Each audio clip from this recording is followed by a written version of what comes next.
Olá, mulheres de joelhos, tudo bem com vocês? Eu tenho certeza que sim, porque o nosso Senhor e nosso Salvador Jesus está conosco, então tudo vai bem, amém? Hoje eu estou aqui para falar com vocês de João 9. Vamos lá comigo ler este maravilhoso texto que tem tanto para nos ensinar, amém? Vamos lá. Em João 9, a partir do versículo 1, nós vemos aqui Jesus caminhando com os seus discípulos. E aí Jesus vê um homem que havia nascido cego. Ele era um cego de nascença. E aí os discípulos vão lá e fazem a seguinte pergunta para Jesus: Mestre, por que este homem nasceu cego? Foi por causa dos pecados dele ou por causa do pecado dos pais deles? Havia uma cultura judaica ali envolvida neste texto. E essa cultura judaica dizia que todo mundo que nascia cego, ou todo mundo que estava acometido por uma doença, era por conta dos seus pecados ou do pecado dos seus pais. Aqui, eles mostram que eles estão mais preocupados com os costumes daquele tempo, mais preocupado com o passado, mais preocupado com o porquê das coisas do que preocupado com o futuro, com o agora. E Jesus, quando responde para eles assim, ele é cego sim, mas não por causa dos pecados dele, nem por causa dos pecados do pai dele. Ele é cego para que o poder de Deus se mostre nele. Precisamos trabalhar enquanto é dia para fazer as obras daquele que me enviou. Essa resposta de Jesus mostra para eles que ele não está olhando o passado, ele está preocupado com o futuro, ele está preocupado com as obras que ele tem para fazer. Ele está preocupado em cumprir o propósito dele. O propósito de Jesus é mudar vidas. Ele quer mudar a vida deste homem, porque um homem cego de nascença, ele não trabalhava, ele pedia esmolas. Ele quer trabalhar, ele quer mudar a vida, ele quer fazer uma obra de mudança na vida deste homem. Ele mostra para os discípulos que o negócio é a gente pensar no daqui para frente. Ok, até aqui o que é que causou? Deixa para lá, eu quero saber o que é que vai daqui para frente. Eu quero saber qual vai ser a mudança de vida deste homem. Eu vou orar por ele, ele vai ser transformado, ele vai ser curado. E ele vai mudar de vida, ele não vai ser mais um homem que pede esmolas. Eu vou mudar a vida dele. Eu vou cumprir as obras para que o meu pai me enviou para cumprir, para que o nome dele seja glorificado através desta cura. E aí nós continuamos aqui lendo. Jesus dizendo para eles, né? Precisamos trabalhar enquanto é dia para fazer as obras daquele que me enviou, pois está chegando a noite quando ninguém pode trabalhar. Enquanto estou no mundo, eu sou a luz do mundo. Depois de dizer isso, Jesus cuspiu no chão. E por que eu tô dando tanta ênfase nesse cuspiu no chão? Naquela época, por eles acreditarem que era um pecador ou filho de pecadores, todo mundo que passava na frente de um cego, ele cuspia no chão, como um sinal de desprezo mesmo. Era um sinal de dizer, você é um desprezado. Era como lembrar a este homem, que era assim desde nascença, que ele sempre foi um desprezado, desde o ventre da mãe dele. Ou seja, esse homem, ele sempre foi humilhado. Cada vez que ele ouvia o som de um cuspe, ele se sentia ainda mais humilhado.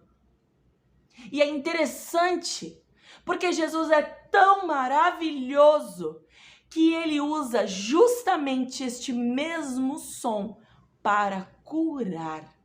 Porque a partir daquele dia, ele trouxe um novo significado, ele ressignificou o barulho do cuspe para este menino, para este homem. Todas as vezes agora que ele ouvisse aquele barulho de alguém cuspindo, ele não se lembraria mais da sua humilhação, mas ele se lembraria do dia da sua cura. Jesus, então, ele cospe no chão, ele faz uma lama. E é interessante pensarmos que O próprio Deus foi assim que ele nos fez. Era lama, era pó do chão com água, formava uma laminha e um barrinho. E aí ele colocou nos olhos deste cego e disse, vai lá e se lave no tanque de Siloé. E esse tanque de Siloé, é interessante que o nome Siloé significa aquele que foi enviado. Até isso aponta para Cristo. Ele é quem foi enviado para curar. E este homem obedece. Ele vai lá e quando ele lava os olhos, a Bíblia vai dizer para mim e para você que ele volta enxergando. Ele lava o rosto e volta enxergando. E no versículo 8 diz, os seus vizinhos e as pessoas que costumavam vê-lo pedindo esmola se perguntavam, não é este homem que ficava sentado pedindo esmola? É, diz alguns. Outros diziam, não. Ele é só alguém parecido. Algumas pessoas vão olhar para o seu milagre e vão dizer, ué, não era fulano de tal? E vão ficar felizes com isso, vão dizer ele sim.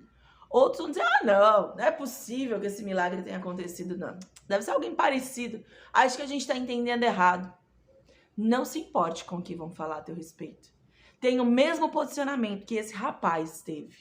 Ele foi um rapaz muito corajoso.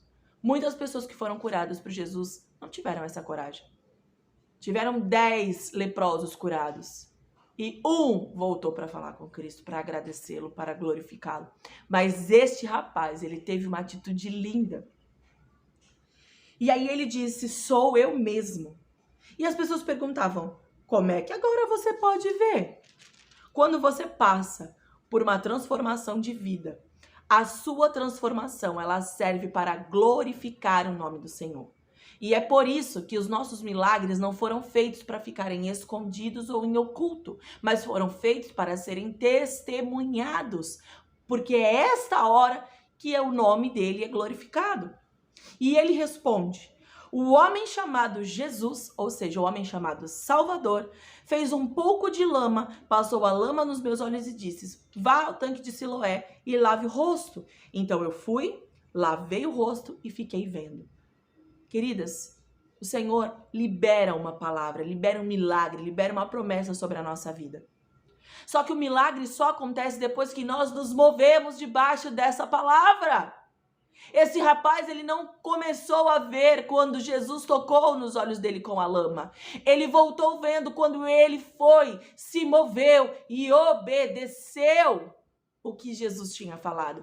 Há poder nas palavras do Senhor sobre a nossa vida, mas esse poder precisa estar misturado com a minha movimentação, misturado com a minha fé de me movimentar enquanto eu ainda não estou vendo milagre. E foi assim que este homem fez. E aí perguntaram, aonde está este homem? E ele disse, não sei, porque ele já sabia que estavam atrás dele. Era sábado, não era dia de ser curado. Ele conhecia, porque os seus pais, quando são chamados para ir lá no templo, eles ficam com medinho de ser expulso. Eles não querem ser expulsos do templo, ou seja, eram pessoas que eram sim adoradores de Deus. Eram pessoas que conheciam sim a palavra. Este menino sabia que sábado não era dia de curar. E ele disse, eu também não vou entregar aquele que me curou. E aí continua dizendo assim, então levaram os fariseus o homem que havia sido cego. O dia em que Jesus havia feito lama e curado o homem da cegueira era um sábado. E os fariseus perguntaram como é que ele tinha sido curado. E ele conta. Ele pôs lama nos meus olhos, eu lavei o rosto e agora estou vendo. E alguns fariseus disseram, o homem que fez isso não é de Deus, porque não respeita a lei do sábado. O sábado foi feito para o homem. Não foi o homem que foi feito para o sábado. Jesus não estava desrespeitando a lei. Eles é que criaram leis para apertar o sábado. Mas o sábado foi feito para o homem. Jesus estava mais preocupado em cumprir a cura e mudança de vida do que com as leis que foram impostas por homens. E aí, outros perguntaram, outros fariseus mesmo, como pode um pecador fazer milagres tão grandes? Como dizer assim, vocês estão dizendo que esse homem peca, mas um milagre desse nunca foi visto antes.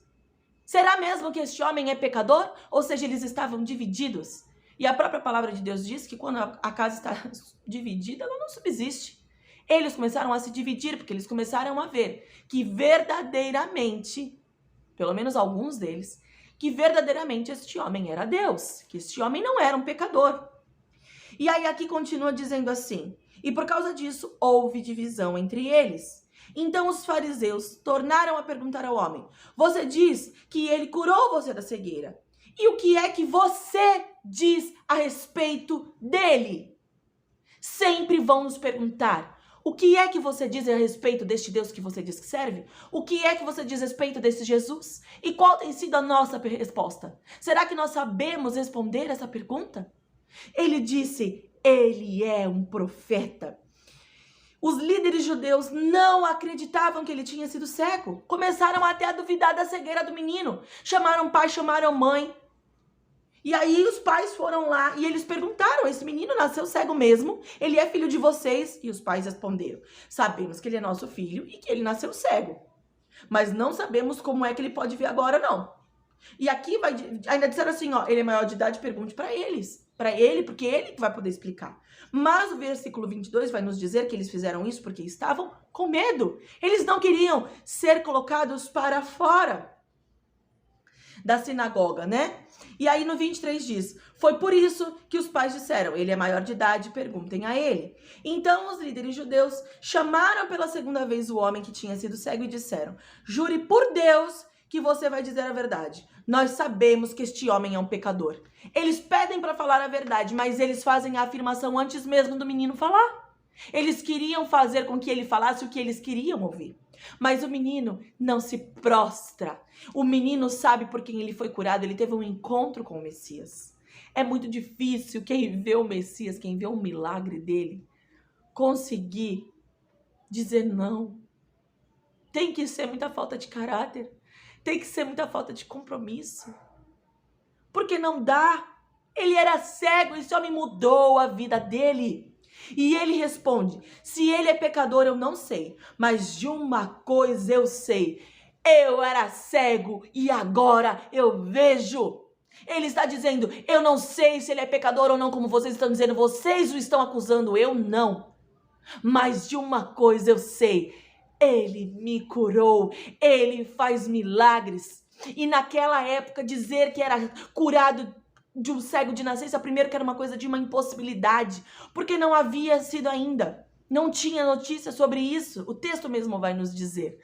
Mas mais do que isso, se este homem foi curado porque eles acreditavam que era o pecado de pai, de mãe ou dele mesmo, o único que teria poder para perdoar pecados e assim trazer cura era Deus, era uma testificação de que este homem era Deus encarnado. Se eles crescem nisso, eles estavam testificando que Jesus era Deus, que Jesus era o Messias. E era isso que eles não queriam aceitar. Mas foi essa declaração que esse menino fez. E aí eles perguntam para ele: o que é que ele fez a você? Como curou você da cegueira? Tornaram a perguntar. E esse menino, muito impetuoso e ousado, diz: eu já disse e vocês não acreditaram. Por que querem ouvir outra vez? Por acaso também querem ser seguidor deles? Ele ainda usa a palavra de maneira irônica, tirando quase que um sarro da cara deles. Ele precisou de muita coragem porque ele podia ser expulso dali. E o texto vai nos dizer que ele foi. E aí eles o xingaram e disseram: você é que é seguidor dele. Nós somos seguidores de Moisés.